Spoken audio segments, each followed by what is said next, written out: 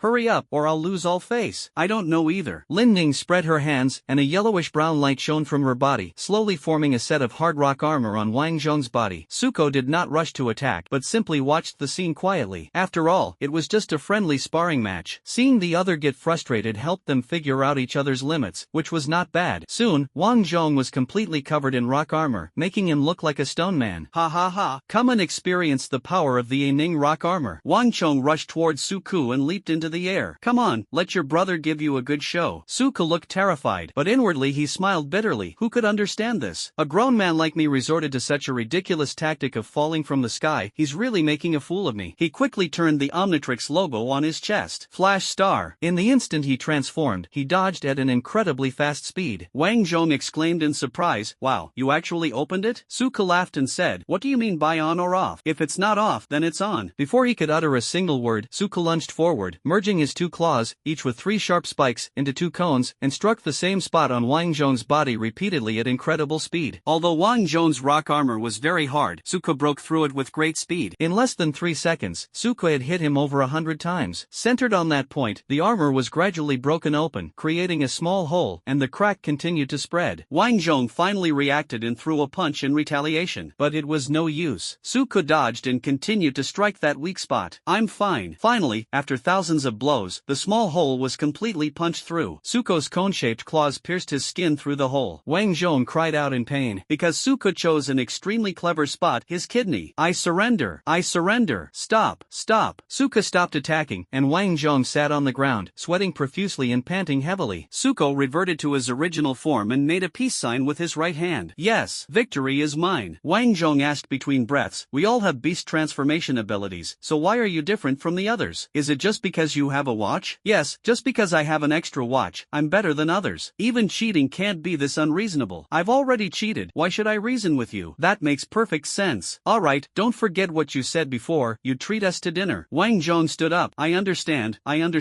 Let's go, I'll treat you to a big meal. After leaving the martial arts hall, Wang Zhong led the two to a restaurant. Awesome restaurant. Suko, wow, that's a really awesome name. Wang Zhong, right? Not only is the name awesome, but the food inside is awesome too. Let's go in. Wang Zhong led the way into the restaurant, followed closely by Suko and Lin Ning. He shouted as soon as he entered the door, "Little Li." A waiter in the crowd heard the noise and looked towards the door. Oh, young Master Wang, the private room has been reserved for you, the usual, shall we? That's right, add an extra roast suckling pig. Okay, please wait a moment. Then, without asking any further questions, Wang Zhong led them directly to a private room. Lin Ning, you seem to know the people here quite well? Wang Zhong, yes, because I have a level 1 talent. When I was 10 years old, my talent had already shown itself. My family made me build muscle every day to train me. Although the food was plentiful, with big fish and meat at every meal, it was too monotonous. We ate the same things every few days, and I got tired of it. Then one time when I was out playing, I accidentally discovered this restaurant. Although it didn't have any spiritual food and was just an ordinary restaurant, the food was excellent and the variety was rich. So I often secretly came here to cook for myself. Suku, is it really that delicious? Do you have enough money? I'm worried you might eat too much. Wang Zhong, TCH, with your small frame, how much can you eat? Have you forgotten that I can transform into a four-armed overlord? If this food is really that delicious, I'm afraid I won't be able to control myself and will want to eat more. Then, when I transform, he actually forgot that. It's okay, eat as much as you want. I'm not going to let you eat me out of house and home. Once all the dishes were served, everyone ate and chatted. Suku, I've always been curious, what's the dividing line between each level besides the difference in combat power? Lin Ning took a sip of juice. This involves extremely rare crystal cores, so it's normal that you don't know about them. That's right. You should know that when a person first awakens their superpower and breaks through to the first stage, they will have a talent skill and a realm skill. In total, they can have 2 skills at the first stage. I know that, but every time I break through a level, I get a new external, beast transformed hero, so that should be considered an exception. Beast hero? That's quite a unique name. You're right, you are indeed an exception, and an enviable one at that. Normally, a person can only have a maximum of 6 skills at the first tier. 6? 1 is a talent skill, 1 is a realm skill, so the remaining 4, could they be 4 stages? That's right, but after breaking through the watershed and reaching the next stage, you don't automatically gain new skills, you need to get them from other places. Inside the crystal core? That's right. Crystal cores are extremely rare, and crystal cores with skills are even rarer. Psionicists can absorb these crystal cores and comprehend the skills within them, but they cannot absorb them indefinitely. There are conditions and limitations. There are 4 watersheds in each stage, and each time you break through one, you can absorb 1 skill. Oh, that person has 10 ranks, with a maximum of 5 skills per rank. Adding in 8 skills, could there be as many as 51 skills? It's not that simple. The higher the cultivation level, the harder it is to break through. As far as I know, the strongest human currently on the surface is only at the peak of the 8th rank, and that has been stable for 10 years. As for the Space Supreme from back then, he has been in seclusion since he made an agreement with the Beast King, and no one knows what level his cultivation has reached. So breaking through to a higher realm is this difficult. By the way, you just said that under normal circumstances, a first-tier cultivator can only have 6 skills. What about under abnormal circumstances? Put. Cough cough. Upon hearing Suka's question, Wang Zhong was almost stunned into choking. Is this even possible? Lin Ning rolled her eyes at him. That's a good question. Normally, a person can only awaken 1 superpower, but there are always exceptions in this world, and you're not the only one. Some exceptionally talented people can awaken 2 or even 3 superpowers, and extremely rare treasures can also help people unleash more superpowers. Such people possess 2 to 3 times more skills than other psychic users, so it can be said that they have an absolute advantage once a war starts. After the 3 of them had eaten and drunk their fill, Lin Ning suggested going shopping. Suko couldn't run away, so he had no choice but to obediently follow along. As they walked, Suko, carrying his things, asked, "Speaking of which, our blue star only has spiritual energy because of the spatial rifts over there by the demon beasts, So, the concentration of spiritual energy over there must be much higher than here, right? Lin Ning explained, no, the spatial rift is just a trigger. In fact, Blue Star itself also has spiritual energy, but it has always been in an unawakened state. It was only after the spiritual energy in the spatial rift seeped into Blue Star that it activated Blue Star's original spiritual energy. Otherwise, why would it be called spiritual energy revival? Besides, if the spiritual energy on the demon beast side is really much stronger than ours, how could we possibly defeat them? That's true, but people from big families like you know more than us. As soon as he finished speaking, Wang Zhong and Lin Ning cast disdainful glances at him. Wang Zhong sneered, just how much do you dislike studying? This stuff is all in history books. Oh, really? Lin Ning continued, yes, it's in the chapter on the history of the revival of spiritual chi.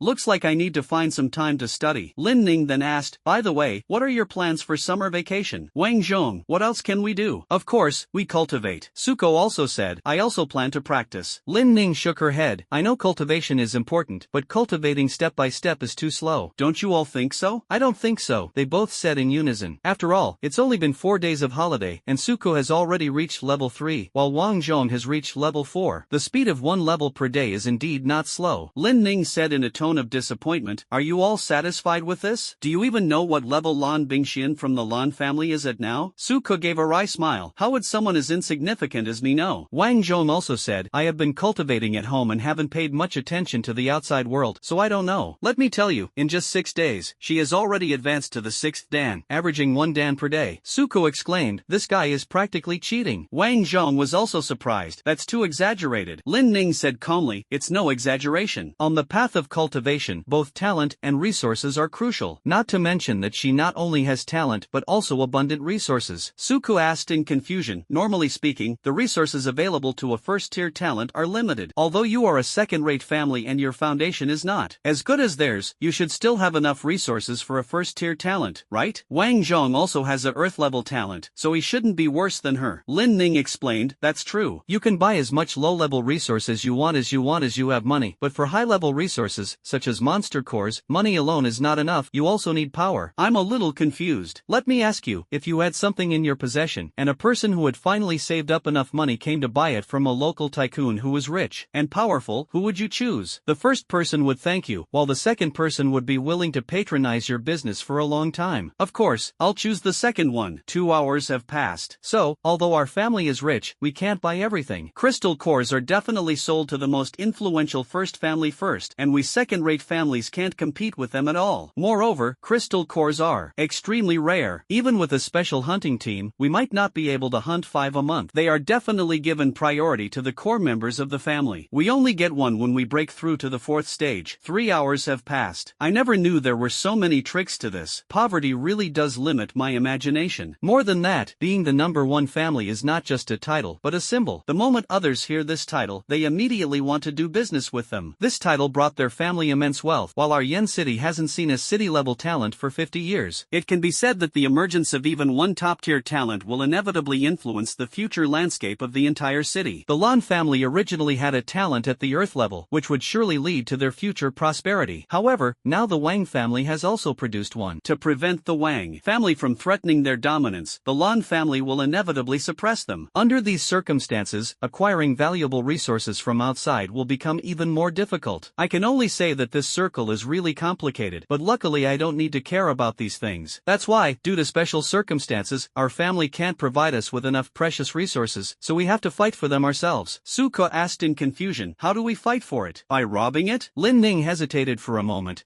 What you said is not wrong, but it's not about competing with others, but competing with demonic beasts. Wang Zhong exclaimed in surprise, wait, you mean you want to become a monster hunter? Lin Ning said firmly, that's right, becoming a monster hunter, going out into the wild to hunt monsters and collect rare and precious materials. Then we can exchange them for the cultivation resources we need in the black market. In the process, we can also accumulate valuable combat experience, and the life and death trials can also strengthen our perseverance. This is a win-win-win situation. As she said this, Lin Ning's eyes sparkled with an unprecedented excitement. Suko and Wang Zhong never expected that Lin Ning, who is usually quiet, would have such courage and enthusiasm. Wang Zhong said worriedly, but with our current strength, Mom and Dad won't agree to us going into the wild. Lin Ning laughed and said, oh, we can just go quietly. We'll say we're staying at each other's houses and cultivating together. We'll be back soon and won't be discovered. Suko asked hesitantly, then, are we really going? Wang Zhong hesitated. Should we go? Lin Ning answered without hesitation, go. Suko and Wang Zhong exchanged a glance, then looked at Lin Ning together. After confirming each other's statements, the group went home to explain the situation to their parents and then began preparing supplies. Suko said, food, water, and survival equipment. The first two are fine, but the third is more troublesome. We can't keep wearing the rock armor forever. Lin Ning comforted him, don't worry, our family has businesses in all these areas. I'll take care of your equipment. Suko hesitated for a moment. This isn't a good idea, a set of equipment is very expensive. Lin Ning smiled and said, what's the big deal? I came up with this idea, so I should take more responsibility. Besides, you'll be our main force then. Suko asked in confusion, am I still a key player? Lin Ning joked, otherwise what? We have Flame Man for burst damage, four-handed Overlord for melee, and if we can't beat them, we'll have to rely on your Flash Star to lead us away. Suko suddenly realized, oh, so I'm that important. Wang Chong leaned over and put his arm around his shoulder, saying, it's okay if you don't study well or don't understand common sense. In fact, the superpower you awakened is already among the strongest and extremely practical. Let me tell you, never mention it in front of others, and it's best to downplay it. It's not that I don't trust the country, but there are always some scoundrels in this world, and once they find out, you'll be in danger. Wang Zhong's tone was extremely serious, a seriousness that Suko had never heard from him before. That's right, you know about cults, right? I know, a bunch of inhumane bastards. Yes, since the resurgence of spiritual energy, not all humans have been as dedicated to resisting the attacks of demonic beasts as we have. Some people have betrayed humanity for various reasons, sided with the demonic beasts, and formed their own organizations, which we collectively call cults. There are numerous cults, large and small, the largest of which is the evolution cult. They claim that humans are lower beings, while monsters are higher beings, and that their entire lives are dedicated to evolving into the form of monsters. Doesn't that sound a bit like a beast-like superpower? But the two are completely different. No matter how the beast-like abilities change, their root remains humanity, while the evolution cult attempts to completely transform people into monsters, no longer human, or more accurately, half-beasts. Such a thing actually exists in the world. Yes. To avoid panic, governments usually try to conceal or downplay such information. We already know quite a lot, so please don't spread it around. Don't worry, don't you know what kind of person I am? Lin Ning hung up the phone. Alright, I've already spoken to them. The 3 sets of equipment will be delivered soon. Suko asked, was it set in your shop? Lin Ning nodded, yes. Should I just tell them they delivered it? Aren't you worried that if your parents see this, they'll ask you questions? Lin Ning was stunned. You didn't even consider that. Well, my parents are so busy every day, they probably don't have time to worry about these things, right? But what if you were the one buying this? After pondering for a few seconds with her head down, Lin Ning gritted her teeth and stomped her foot. Never mind, let's hurry up. Once we're out there, the sky's the limit. Even if we get caught and blamed, at least we've been out once. When she said this, her eyes were firm, as if she was ready to go all out, and her aura was almost like that of someone who wanted to join the party. Suka said, I remember she was the kind of person who listened to her parents. Wang Zhong chimed in, that's right, she can be judged entirely by the standards of a good girl. Suku asked, has she been possessed? Wang Zhong denied it, it shouldn't be that bad. Lin Ning interrupted them, you two stop whispering. Go back today and prepare well. We'll set off first thing tomorrow morning. Lin Ning said, this set of psionic armor can withstand a full-force attack from an F-level monster. You're dressed twice. This psionic dagger is incredibly sharp, it can easily cut through even stone. Sheathed twice. This is a strategic backpack made of nanomaterials. It can be greatly expanded and is filled with supplies. He carried it on his back. Twice. Identity verification. I brought it. Suka said, you still need to register with your real name when leaving the city. Lin Ning explained, of course, the situation is tense right now, and there are monsters all over the city walls. If someone goes out and doesn't come back, at least we'll know who died. And if criminals, like members of a cult, secretly let monsters in, registering their names can narrow down the search area. Suko asked doubtfully, if those guys want to let the monsters in, would they possibly use the main entrance? Lin Ning shook her head. I don't know about that. Anyway, that's the rule. We just need to follow it. Suka then asked, won't my family find out if I register with my real identity? Lin Ning smiled and said, they don't have that much free time. They will only notify our families after we have completely lost contact and are confirmed dead. Suka sighed, but you guys aren't ordinary people. Lin Ning said impatiently, oh, stop overthinking it, let's go. The 3 arrived at the city gate and handed their identification documents to the guards for inspection. The soldier warned, although you have awakened your superpowers and are not restricted from leaving the city, the environment outside the city is extremely dangerous. A slight mistake could cost you your life. Are you sure you want to go out? They answered firmly, yes, uncle, please open the door for us. Seeing their insistence, the soldiers stopped trying to stop them. He opened the door and went out. They helped open the small door next to it. Just kidding, the gate is for armored vehicles, and it it takes a huge amount of energy to open it. Why would it be opened for the three of us? Outside the city, there are 3 more lines of defense, 3 defensive bases. These will be the city's most important lines of defense should the monsters attack. Only after passing through these 3 defensive bases can one truly enter the wilderness. Looking at the towering trees before me, Wang Zhong said nervously, "This is my first time leaving the city. I'm so nervous." Suko remarked, "Yes, these scenes used to only be seen in pictures." Lin Ning said disdainfully, "Can't you two have some backbone? It's just leaving the city. Look how scared you are." Suko and Wang Zhong asked in unison, "Then why are your legs shaking?" Lin Ning looked at her legs, which were trembling with nervousness, and coughed awkwardly twice. "Ahem, you two grown men, what are you comparing yourselves to a little girl like me? Alright, stop standing there. These places around the city have been trampled on countless times. If you want to find resources, you have to go further afield. Let's go." After speaking, Lin Ning took the lead and walked forward with great momentum, just like a captain. Suko and Wang Zhong exchanged a glance, shrugged, and followed closely behind. After walking for about half an hour, the human footprints underfoot gradually disappeared, and we were completely surrounded by a dense forest. Lin Ning took out a cloth bag from her bosom, which contained a handful of powder. "I checked the travel guide before coming and specially bought this beast-repelling powder. The scent it emits can keep monsters away from us." As she spoke, she unceremoniously sprinkled a large handful of water on the 3 of them. Suko frowned and said, "I estimate that this thing can only deal with monsters in normal condition. If it encounters a monster that is extremely hungry, it may not be effective at all." "Why?" Wang Zhong cautioned, "Therefore, we must be extra careful from now on." Lin Ning nodded. "This is our first time leaving the city. We're mainly here to gain experience, so there's no need to go too far. We're here to get familiar with the environment and get used to the atmosphere. We won't rush into things like resources yet. Summer vacation is long, and there will be plenty of opportunities in the future. If we encounter any monsters, we'll try to avoid them if we can." Suko and Wang Zhong said in unison, "Understood." The 3 of them continued forward cautiously. At this time, in the Wang family's residence within the city, one of his subordinates was reporting to Wang Fu. "Master, the young master, Miss Lin, and the young master Su went to the wilderness together." Wang Fu smiled with satisfaction. "Good, as expected of my son, you really have guts." His subordinate asked worriedly, "Aren't you afraid they'll get into danger?" Wang Fu shook his head. "What good will being afraid do? Am I supposed to discourage their ambition to become stronger? Just send a few people to secretly follow and protect them, and when they return, pretend you know nothing." On the other hand, the Lin family is facing the same situation. Lin Yu sighed, "My daughter has been restless since she was little, always clamoring to go on adventures. She's at least somewhat considerate of my feelings when she's out in public, and behaves a little better." He rubbed his forehead and said helplessly, "Fine, just send 2 people to secretly protect them and let them go." In the mayor's office, a burly man in military uniform, with a long scar on his face, downed his glass of wine in one gulp, slammed the glass on the table, and laughed heartily. "Ha ha ha, well done. These young men are really amazing. We humans should have more brave young people like them. I'll definitely tell the new recruits when I get back that these kids who haven't even finished high school dare to venture into the wild. They'll be able to kill a rabbit with their hands as soft as cotton." Across the table, a refined middle-aged man in a Zhongshan suit calmly took a sip of tea. "Old gal, courage is something you build up over time. Which battle-hardened soldier wasn't a greenhorn who hadn't even seen blood before? Besides, those young men clearly went out without their parents' knowledge. If you spread this around, it'll be embarrassing if they find out. Don't do something good that turns out badly. Just pretend you don't know anything." The officer, known as Lao Gao, crossed his arms and pondered for a moment. "You're right. However, field combat courses are only taught in universities. High school students mostly just play around on the training ground. This is the first time they've gone into field combat here, so I should give them a reward." After saying that, he got up to leave. The officer turned around. "I'm going to add some excitement to next year's college entrance exam." At this moment, the 3 people who were training in the wild were completely unaware that their secret operation had been watched by many people. They were staring intently at a blade of grass in front of them. Lin Ning said excitedly, "That's right, I've compared it with the data. It must be the spirit essence grass." Suko asked curiously, "What exactly is Ling Yuan grass?" Lin Ning chuckled, "You slacker, spirit essence grass is an extremely precious natural treasure. The low and mid-level spiritual energy potions we usually drink are made by diluting spirit essence grass liquid and then combining it with other medicinal herbs. The effect of a single spirit essence grass is several times better than a spiritual energy potion. It's great as F, and a very small number of mutants can reach E. Judging from its size, this one is in its growth stage, which is just right for someone like you who is at the 3rd stage of the first rank to break through to the 4th stage. Once it is fully mature, it can even help you break through to the 10th stage." Suko exclaimed in surprise, "So amazing." Wang nodded, "That's right, since you haven't broken through to the 4th stage yet, it's most suitable for you to take this herb." Lin Ning agreed, "That's That's what I think too. Suka chuckled. I'm almost embarrassed by something so precious. Wang Zhong laughed and said, there's nothing to be shy about. Once you break through to the 4th stage, having another new beast transformed hero will actually be more beneficial to us. Lin Ning shook her head and said, don't rush to fantasize about the future. The current troubles are the most urgent issue. Upon hearing her words, the three of them looked at the wolf beside the spirit essence grass. Lin Ning analyzed, this is a wolf-like creature. Judging from its appearance and size, it should be a mid-level F-grade mutated beast. These kinds of creatures usually live in groups, but it looks very old, so it was most likely driven out by a pack of wolves. It accidentally discovered this spirit essence grass and wanted to guard it until it matured before consuming it. Wang Cheng frowned and said, this is not easy to deal with. An F-level mid-level wolf is equivalent to the 4th to 6th stage of a human first tier level, and this wolf looks like it has already reached the peak of the 6th stage. It wants to eat this spirit grass in order to break through. Suka nodded and added, although this wolf is old and frail, it is by no means something we can easily defeat. Lin Ning calmly said, so we need to think this through carefully. Let's move away from each other for now. Snore snore. Deep in the forest, a wolf was sleeping soundly in the sun, its snores deafening. Suddenly, a rock hit it on the head. The wolf was startled awake and looked up in the direction from which the stones had come. It saw a strange blue creature throwing stones at it. Suka transformed into a flash mob star, taunting, hey there, little puppy, wanna play with me? Sniff sniff sniff. Enraged that this strange creature dared to mock him, the wolf bared its fangs and pounced on him. Just as the wolf was about to pounce, Suka quickly dodged to the side, and the wolf missed its target. Before it hit the ground, Suko stabbed it dozens of times with its sharp claws. The wolf felt excruciating pain, its green eyes fixed intently on Suko. Hee hee, this is fun. Suko laughed smugly. As soon as he finished speaking, Suko dashed off in one direction. The wolf, of course, was not going to let him go and immediately gave chase. Although this wolf is old, it is still a mid-level F rank, a level above Suko, and is known for its agility, with a speed that is in no way inferior to Flash Star. Wow, it seems you really want to play with me, so let's go. Suko sped up, with wolf in hot pursuit. Whenever the wolf was about to catch up, Suko would suddenly flash in an odd trajectory, the inertia making it difficult for the wolf to keep up, and it would have to thrash around on the ground a few times to adjust its direction. Soon, Suko led the wolf to an open space where a small flag was planted. Suko ran to the flag and suddenly jumped up, as if to leap over something. The wolf is not very smart, it only knows how to run in a straight line. Just as he reached the flag, the ground suddenly collapsed, and the wolf fell directly into a pre-dug trap. The wolf roared, young man, you have no martial ethics. You actually tricked me and ambushed this old and frail wolf. It tried to escape the trap. After all, its strength should not be underestimated. Just as he jumped up, his head had already passed the cave entrance, but suddenly the sky darkened above him as a large rock crashed down. That was thrown by Wang Zhong. The group had already prepared a large number of stones and buried them here. The wolf lost its footing in midair and was struck by a heavy rock, nearly breaking its back. But as a mid-level F-class mutant beast, how could it be nothing more than that? But its claws glowed red, and with a single stroke, a large rock nearby was cut into several pieces. After clearing the obstacle, it leaped again with all its might, and as a result, another large rock fell down. Suko transformed into a four-armed overlord and lifted a giant rock. Let's play whack-a-mole. Lin Ning warned, be careful, it just activated the wolf race's innate skill Blood Claw. During this time, the sharpness of its claws is greatly increased, and its physical attributes are also enhanced. However, its sanity will decrease significantly, and it will become weak after using it. Suka laughed and said, in other words, as long as we keep it trapped in the cave, it'll be fine once the skill ends. We've prepared a ton of stones. That being said, as the wolf cut through more and more stones, the pile of rocks under its feet grew higher and higher, and each time it jumped out of the cave, it was much easier than the last time. However, just as it stood at a height not far from the cave entrance, a boulder the same size as the entrance suddenly fell from the sky. To be precise, the cave entrance was carved out according to the dimensions of this boulder. The rock tightly sealed the cave entrance, trapping the wolf between the boulder above and the loose rocks below, rendering it unable to move. To make matters worse, the boulder above began to slowly press down. Suko and Wang Zhong jumped up and down, driving the boulder in with each effort, shouting slogans with each jump. Suko, go for it. Wang Zhong, keep it up. Suko/Wang Zhong, for the RMB. To increase their weight, Lin Ning also put a layer of rock armor on each of them. The wolf was pressed tightly against the boulder, struggling to breathe, its bones nearly shattered. The sharp edges of the broken stones beneath it were deeply embedded in its flesh. Caught in this double attack, it was in excruciating pain. It tried to struggle and resist, but it had no room to move and could only watch helplessly as death drew closer. The two people continued jumping until they realized the stone could no longer sink, and then they finally stopped. Suko asked, did the wolf die? Lin Ning said, the monster's vitality is extremely tenacious. For safety's sake, let's leave it trapped down there for a while longer. Let's go collect the spoils first. As soon as she finished speaking, she couldn't wait to run towards the spirit essence grass. Suko and Wang Zhong quickly followed. Lin Ning turned on the electronic screen on her armor, reviewed the collection techniques, and then picked up the specially made psionic shovel, carefully digging away the surrounding soil. About half a minute later, she finally stood up. Lin Ning wiped the sweat from her forehead and looked at the perfectly harvested spirit grass in her hand, feeling a little regretful. What a pity, this spirit essence grass was meant for Lauka's breakthrough, otherwise I would definitely have made it into a specimen and treasured it. After all, it was our first trophy from our first trip to the wilderness. Suka said, then why don't you take it first, and I'll look for it next time. Lin Ning handed him the spirit essence grass. That won't do. This is what we agreed on. It was originally collected for you. I can't let your cultivation be delayed just because I want to keep it as a souvenir. Eat it now. Suka took the spirit essence grass and asked in confusion, how do you eat that? Eat with your mouth. Should we remove the root cause, or wash it off? That won't do. The spirit essence grass must be swallowed whole to maximize its effects. Washing it with water will cause the medicinal properties to be lost, unless we use specially prepared spiritual water, but we didn't bring any. Alright, that wolf has been occupying this place, so it's safe here for now. Without further ado, I'll break through here. Wang Zhong said confidently, with us protecting you, you can rest assured. Suka sat cross-legged and swallowed the entire Lingyuan grass. The powerful medicinal effects erupted within him, helping him overcome that bottleneck. As his momentum grew stronger, he finally reached his peak 10 minutes later. A flash of spiritual energy appeared on Suka's body, indicating a breakthrough. He didn't wake up immediately, but instead cultivated for nearly 20 more minutes before slowly opening his eyes. Wang Zhong asked anxiously, Old Ko, how is it? Suka stood up, a smile involuntarily appearing on his lips. The medicinal effects of the spirit essence grass are even better than I expected. It not only helped me break through the bottleneck, but also improved my level by more than half in the 4th stage. If I cultivate normally, I can break through to the 5th stage tomorrow. Lin Ning exclaimed excitedly, congratulations. Quickly check if there are any new beast transformation heroes. Suka started the broken watch and spun it around a few times. Sure enough, another figure appeared. He pressed the dial, and a green light flashed. What appeared in the spot was a green figure. Suko has been greened. No, it's that he turned green. The green figure had 5 vine-like legs, 3 sharp claws on its hands, and 2 giant Venus flytraps growing from its shoulders. The 2 Venus flytraps were even taller than his head, partially obscuring his figure. It has a blue eye on its face and a blue eye on its shoulder. A large number of black spores are growing on its back. The Omnitrix logo was clearly printed on Suko's chest. Wild Demon Vine. Upon seeing this alien hero's form, Suko felt both joy and a sense of loss. The good news is that this form can play a significant role in the current environment. Disappointingly, he longed to transform into the Diamond Warrior. Wang Zhong laughed and said, goodness, Lao Ko, you're really green. Suko retorted impatiently, if you can't speak properly, then shut up. Lin Ning quickly intervened. Alright, stop arguing. Lao Ko, tell us quickly, what exactly is the use of this new form? Suko began his introduction. It's called Wild Demon Vine. It's a kind of plant life form. He explained in detail some of the special skills of this form to them. Wang Zhong exclaimed, this is simply divine skill. The current forest environment is truly tailor-made for the Wild Demon Vine. Lin Ning nodded and said, that's right. Most of the land is now forest, and nothing is more suitable for movement here than the Wild Demon Vine. Suka pondered for a moment and said, that's what I was thinking too. It seems we can look further ahead this time. Let's go check on that little dog first. The 3 of them arrived in front of a huge rock. Suko used the 5 vines on his feet to wrap around the boulder, and wrapped his hands around the 2 trees next to him. The boulder was slowly pulled aside, revealing an opening. There was no sound coming from inside the cave for a long time. Suko stretched out a vine towards the cave entrance, and just as it touched the wolf suddenly opened its eyes and used its sharp claws to slash through Suko's vines. Then it closed its eyes and stopped breathing. This scene almost gave Suko a cold sweat, even though he was now a plant and couldn't sweat. Lin Ning explained, this is probably an instinct developed through long-term survival in the wild. Even if you die, you will perish together with the enemy. It's a bit like a final burst of energy before death. Wang Zhong asked, so everything should be alright now, right? Lin Ning nodded, it should be fine, but just to be on the safe side, let's test it again. Suko extended a vine from his right hand and gently poked the wolf. Seeing no reaction, he withdrew it. He reverted to his original form, since the transformation took too long and he wanted to conserve his spiritual energy. The 3 of them went closer to check and found that the wolf had completely lost its wolf-like appearance. Its fur was soaked in blood, and its body was covered in mottled wounds, clearly from being cut by rocks. The wolf was obviously flattened. Wang Zhong sighed, that's really tragic. Suka said helplessly, to be honest, it's really a bit of a disaster. Lin Ning said no more and squatted down to examine the wolf's condition closely. She said, the fur is badly damaged and worthless, the flesh is almost crushed into mud and worth 0. Most of the bones are broken, with only a few harder pieces remaining, which, I estimate could sell for 4 or 5,000 yuan. on. The valuable parts are basically all destroyed, so we can only try our luck and see if there are any crystal cores left. Lin Ning took out a dagger, slashed open the wolf's head, and pried open its skull. Throughout the entire process, she remained calm and composed. Su Ko and Wang Zhong couldn't help but shudder at the sight. Not long after, Lin Ning suddenly shouted excitedly, "We have it! We have it!" The two hurried over and saw a stone about the size of a fingernail, radiating pure white light, lying quietly in Lin Ning's hand. Wang Zhong said in a trembling voice, "Wow, they actually have goods." Su Ko couldn't hide his excitement. "This is the crystal core? I've only ever seen it in pictures before, and today I finally see it with my own eyes." Lin Ning's face was full of joy. "I didn't expect that our first prey in the wilderness would have a crystal core. What a great start! By the way, we should also check if it has any skills." She took out a scanner from her backpack and began scanning the crystal nucleus. After the scan is complete, a progress bar appears on the instrument. The three of them held their breath and even breathed softly. The wait wasn't long. 5 seconds later, a few words appeared on the screen. Wang Zhong excitedly shouted, "I've got it! I've got it! I have the skill!" Su Ko shouted excitedly, "It really shipped!" Lin Ning exclaimed excitedly, "We obtained a skill core, and it's a rare talent skill core." The so-called innate skill crystal core refers to a rare crystal core and a monster's crystal core that carries the innate skill of that race. The value of crystal cores is divided into 3 types: ordinary crystal cores, skill crystal cores, and talent skill crystal cores. The value ranking of these 3 types of crystal cores is clear. Ordinary crystal cores are the most common and have the lowest value. Skill crystal cores and talent skill crystal cores are almost the same. After all, psionists by skill crystal cores mainly to absorb skills, while the talent skills of monsters, although powerful, may not be suitable for everyone. Only beast-transformed psionists and wealthy collectors are willing to pay high prices to acquire them. Although their value difference is not significant, their rarity is vastly different. The drop rate for ordinary crystal cores is about 1%, for skill crystal cores it's only 1 in 1,000, and for talent skill crystal cores it's even rarer, with a drop rate of only 1 in 10,000. Wang Zhong couldn't help but ask, "Old Ko, hit me right now, is this for real?" Without any hesitation, Su Ko punched him hard in the face. "Are you serious? You're the one who told me to hit him," Su Ko replied innocently. Lin Ning quickly smoothed things over. "Alright, stop fooling around. We were too excited just now, making so much noise, which could easily attract monsters. Besides, the smell of blood on this wolf will attract monsters with a keen sense of smell, so we need to leave quickly. We've already had enough to show for it today, let's go back first." Su Ko and Wang Zhong responded in unison, "Okay." The 3 of them left immediately. Sure enough, a while after they left, a large pack of wolves quickly arrived. They sniffed at the corpses on the ground, but disregarded the fact that the pile of flesh in front of them was of their own kind, and swallowed the flesh and blood into their bellies in a few bites. Fortunately, Su Ko and his companions had sprinkled animal-repelling powder on themselves beforehand, so the wolves couldn't smell them and left after eating the corpses. After walking for a while, Su Ko and his group were not far from the city, and the first military base came into view. Just then, a very hostile voice suddenly rang out. Without hesitation, Su Ko transformed into a flash mob star, picked up the 2 people traveling with him on either side, and disappeared in the blink of an eye. The squad leader who had launched the sneak attack from behind was immediately stunned. A henchman next to him asked urgently, "Boss, should we chase after them? Do we have any speed-oriented psionists on our team?" The leader asked. "It seems not. What's the point of chasing them then? What bad luck. I was planning to grab these 3 lads because they looked so young and tender, and extort money from their parents, but I didn't expect them to be so wary. Did any of you record their faces? Next time we meet, we must take action." The younger brother reminded him, "Boss, didn't you say we should turn off the recording function beforehand to prevent leaving evidence?" The leader sighed, "Well, they're lucky. They've made some gains this time. Let's get out of here." Just as they were about to leave, 2 figures suddenly darted out from the side. "Who goes there?" the leader exclaimed. The 2 remained silent, silently activating their supernatural abilities. One person's arm transformed into an icy blade, while the other's arm ignited into a fiery blade. Immediately, a one-sided massacre ensued. "Don't kill me!" The fight ended in less than 20 seconds. Neither of them clearly intended to kill, they merely severed an arm or a leg from each other. The leader fared the worst, having both his left arm and right leg cut off. One of them said coldly, "Take these wounds back with you and tell your accomplices to behave themselves for a while. If they dare to come again, there will be no survivors. Now get lost." "Yes, yes, yes. We'll get out of here right now." The men fled in a sorry state, with those who had both legs supporting their brothers and the leader who had broken legs. After they had gone far away, the 2 looked at each other and smiled. "Old Zhang, it's been a long time." "That's right, Old Li. You're here to protect the young master of the Wang family, aren't you?" "Yes, you're here to protect Miss Lin?" "That's right." These young people suddenly appeared. "It's really worrying." "Yes, but it's good that young people have courage. Let's put in a little more effort." "Alright, they've all gone far ahead. Let's hurry up and catch up. We'll have a drink together another day. After they finished speaking, the two quickly gave chase. Suka transformed into a flashing star, carrying the two of them as he sped toward the city, not daring to stop for a moment. Wang Zhong couldn't help but ask, "Old Ku, do you know those people?" Suka said in a deep voice, "I'm not quite sure, but their tone sounded extremely hostile. Based on my intuition accumulated from reading countless novels, I knew that the visitors had no good intentions, which is why I quickly led you away." Lin Ning nodded. He did the right thing. I read an article when I was researching travel guides that said some criminals specialize in robbing other people's hard-earned money in the wild, and some even kill them. After all, the wild is not like the city. There are no laws there, so even if someone is murdered, it is difficult to find the murderer, and even if they are found, it is difficult to obtain conclusive evidence. Wang Zhong said indignantly, "The situation is so tense right now, and instead of sticking together for mutual support, they're attacking our own people." Lin Ning shook her head helplessly. "There's nothing we can do. Human greed is a bottomless pit, and we can't stop this kind of thing. All we can do is avoid getting involved in these kinds of things and try to avoid trouble. Today's incident has served as a wake-up call for us. In the future, we should never talk to strangers in the wild." Suka looked ahead and asked, "We've arrived. Those people didn't follow, did they?" He stopped and looked back. Before him stood the first military base. There were several other groups of similar size nearby, some on foot and some in armored vehicles, but the other side only glanced at them and then ignored them. Wang Zhong exclaimed excitedly, "Wow, I'm finally home." Lin Ning smiled and said, "We got back much earlier than I expected. It's only 4 in the afternoon, so we still have plenty of time to divide the spoils. We can save the excuses we prepared for next time." Suku asked, "Are we planning to sell our products in specialized stores?" Lin Ning shook her head. "Of course not. Although those places are trustworthy, they only give you money. Many resources can't be bought with money, so we have to go elsewhere." Wang Zhong's eyes lit up. "You mean there?" Lin Ning nodded. "That's right, it's right there." Suka frowned. "Where are you talking about?" Wang Zhong and Lin Ning said in unison, "It's there." Suko touched the mask on his face and the black robe he was wearing. He looked around and saw a large group of people dressed in the same clothes setting up stalls. "Is this the legendary black market?" Lin Ning affirmed. "That's right. Here, money is almost the most useless thing. Only those who treat adventure as the last of their lives, or those who are really in dire need of money, will exchange what they earn for money to live a carefree life. Those who truly pursue the path of the strong usually choose to barter, using their resources to obtain what they need." Wang Zhong added, "For example, the talent skill cores we have can be sold for the price of 3 ordinary cores in a specialty store, but with that money you can only buy 1 or 2, because these precious resources are monopolized by large families. Normally, you would have to pay extra to buy them, but here, you might be able to exchange them for 3 directly, and if you're lucky, you might even get more." "Ah," Suko asked in confusion, "then why don't people from those big families just come here to buy?" Lin Ning explained, "Every place has its own rules. Take Yen City for example, those big families are considered a force, while this black market is jointly managed by a powerful force and the national government. This force is no less powerful than the Lan family. There's also the shadow of the authorities behind this. Of course, places like the black market can't be eradicated. Since it can't be completely eliminated, we might as well build it ourselves and have it jointly managed by the national authorities and the major powers in the city. Look, there are patrolling police officers over there maintaining order." Suka looked in the direction she pointed and indeed saw a group of people in police uniforms patrolling. "Wow, this is completely different from what I imagined." Wang Chon laughed and said, "That's why everyone who comes here has to follow the rules. There are only 2 rules in the black market. First, no fighting. Second, both parties must be willing to buy and sell. Everyone here hides their identity and even uses voice changers, so there's no need to worry about retaliation. Even large families can only honestly bring goods to exchange. However, there are bound to be counterfeit goods in the black market. Once a deal is made, you can't go back on your word. If you buy counterfeit goods, you can only blame yourself for the bad luck." Suka nodded. "Oh, I see. By the way, how much are our crystal cores worth approximately?" Lin Ning said, "A normal low-grade F-level crystal core is worth about 1 million, and the one we have is a mid-grade one, worth about 1.5 million. A crystal core like ours with a talent skill can probably sell for 3 to 4 million. If one's own ability and this skill are well matched, the value alone can reach about 5 million, but that still depends on luck." Suku exclaimed, "Holy crap, it's so expensive?" Lin Ning smiled and said, "What do you think? One high-grade psionic potion costs 200,000, and one ordinary F-grade crystal core can make 10 such potions, which adds up to 2 million. The profit is doubled. Wow, this stuff is so profitable." "Of course, but mixing potions is a technical skill, not something we can do. Let's just stick to fighting monsters." "Alright, let's not waste any more time. Let's hurry up and sell the stolen goods." The 3 then headed deeper into the black market. Suku asked, "So, what should we do with this crystal core?" Lin Ning asked again, "Let me confirm one more time. Nobody wants the skill, right?" Lin Ning cleared her throat and shouted, "F-grade talent skill core with blood claw skill. Exchange exchange for regular cores and potions. Suko exclaimed in surprise. This way of playing is so simple and brutal? Wang Zhong replied with a smile. What do you think? Everyone does it this way on the black market. Suko pointed to a row of shops next to him and asked, aren't there a whole bunch of shops over there? Wang Zhong explained, although there are many shops, they may not have what we want. It's too troublesome to search one by one. We can just shout in a crowded place and there will be plenty of buyers. Sure enough, as soon as Lin Ning shouted, a large group of people rushed towards them. Someone exclaimed,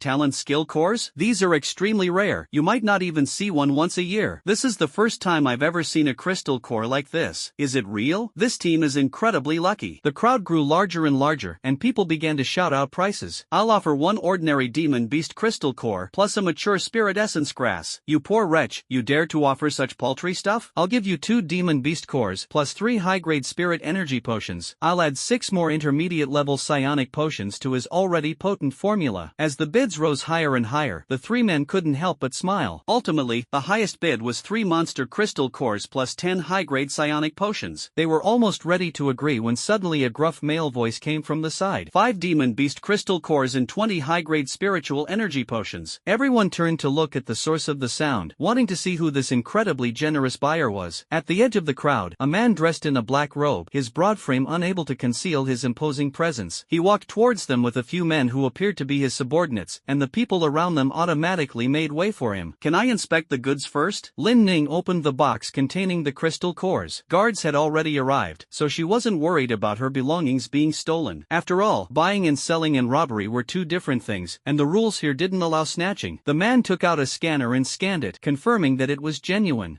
Not bad, it's good stuff. Then, a ring on his hand flashed, and 2 boxes appeared out of thin air. This item is extremely rare and valuable. There are only a handful in the entire Yen city, and only important figures are worthy of owning it. Su Ko and his group were shocked. Only 3 people were known to possess spatial rings: Lan Guang, the head of the Lan family, Yi Tian, the mayor of Yen City, and Gao Zhen, the military commander of the military region. I never expected to find one here. People couldn't help but start speculating about his identity. The man handed 2 boxes to Lin Ning. You can inspect the goods. Su Ko and Wang Zhong opened the boxes respectively, confirmed that the items inside were genuine, and nodded to Lin Ning. Lin Ning handed the skill crystal core to the man. To everyone's surprise, he didn't even look at it and handed the box directly to a younger brother next to him. The younger brother asked, somewhat puzzled, Big brother, is this for me? My brother laughed and said, of course, your special ability is wolf-like beast transformation, which is perfect for you. We agreed to find one for you, so hurry up and get it. The younger brother took the box with trembling hands and said gratefully, thank you, big brother. The man waved his hand dismissively and said, what are you thanking me for? You're my little brother. How could I possibly mistreat you? Upon hearing this, the people around began to speak. Big brother, do you need any more underlings? I want to be your underling too. Big brother, can I be your accessory? Hey bro, need someone to warm your bed? I'm an expert. For a time, everyone was eager to become his underling. However, he ignored these people and said to Suku and the others, it seems you're in luck. I'll be staying here for about 2 more months. If you find anything good, you can contact me. Just call this number. He handed over a card wrapped in paper, which should have his number written on it. Lin Ning took the card. Okay, I hope we can have a pleasant collaboration. After saying that, the man and his men left without looking back. Lin Ning said, alright, let's go. The 3 of them headed towards the exit. Suka whispered, although I don't understand counter-surveillance, I'm sure someone is following us. Wang nodded, that's normal. We just made a fortune, so it's understandable that these people are envious. Lin Ning reassured her, don't worry, the black market does a very good job in this regard. The 3 of them arrived at a counter. Lin Ning said, hello, we would like to use the machine detection device in the maze. The beautiful woman in uniform behind the counter smiled and said, hello everyone, the machine testing machine costs 200 Chinese yuan per test, and the maze costs 1000 Chinese yuan. Lin Ning paid the money, and the staff led them to a door. This door is the machine testing instrument. It can detect whether a tracking device or eavesdropping device has been installed on the person. The 3 passed through the detection gate and confirmed that they were not carrying any tracking devices. Then they entered the maze. Although it's called a maze, it's actually filled with signs to guide people in the right direction. Lin Ning explained, this place is a complex maze with many exits, some leading to other areas of the black market and others to the outside. If we just walk out of any one of them, they won't be able to find us. Moreover, the routes inside change from time to time, so even people who come here often can't track others by memory. Suko exclaimed, the black market is really thoughtful in this regard. Wang Zhong laughed and said, of course, this place was built under the leadership of the official forces, and its purpose is to serve the people. The 3 followed the signs for 10 minutes and successfully left the black market. it. After they were released, the question arose of how to divide the spoils. Suku asked, 5 crystal cores and 20 vials of medicine. How should we divide them among the 3 of us? Lin Ning said, it's very simple. You 2 each get 2 crystal cores, and I'll take 1. Wang Zhong objected, that won't do, you'll be at a huge disadvantage. Suku also said, yes, crystal cores are valuable and have significant cultivation effects. It's unfair to give you 1. Lin Ning calmly replied, the most important thing when going into the wild is to survive. You 2 are capable of fighting, and I will definitely need your protection when we go out in the future. The more you contribute, the more you will receive. Wang nodded, you are the best learner and know the most. You taught us most of the common sense about the wild. In that kind of place, you not only need to be strong in combat, but also know how to avoid danger. You deserve a lot of credit for that. Lin Ning smiled and said, don't worry, I won't be at a disadvantage. I'll take 10 of those 20 high-grade spiritual energy potions. Suka hesitated for a moment.